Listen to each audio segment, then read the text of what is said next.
ব্যক্তিকে আপনি কল করেছেন তিনি এই মুহূর্তে অন্য কলে ব্যস্ত আছেন।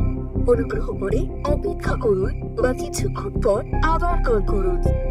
ডাকলে কেন? ও তুমি এসে এক মাস পর কি জন্য ডাকলি? সব কথা এখানেই বলবো নাকি উপরে যাওয়া যাক? কি বলতে রেখেছো? কেমন আছো? তোমার জেনে কি হবে? দাদা রুডলি ব্যবহার কেন করছো? রেগে রেগে কথা বলাটা স্বাভাবিক না?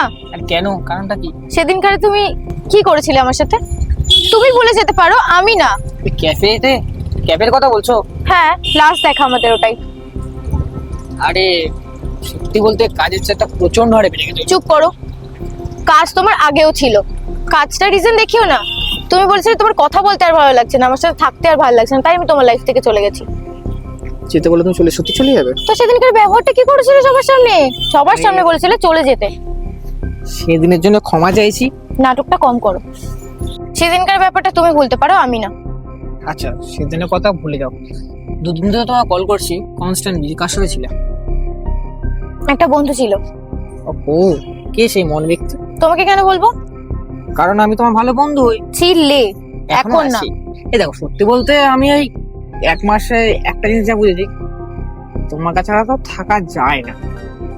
আরে ওসব কথা বাদ দাও, তোমাকে একবারই বলবো ক্ষমা করে দাও প্লিজ। প্লিজ পাই পড়বো? না, করতে পারি একটা শর্তে। কি শর্ত? আমাকে ফুচকা খাওয়াতে নিয়ে যেতে হবে। আরে আলবাত খাও, চলো।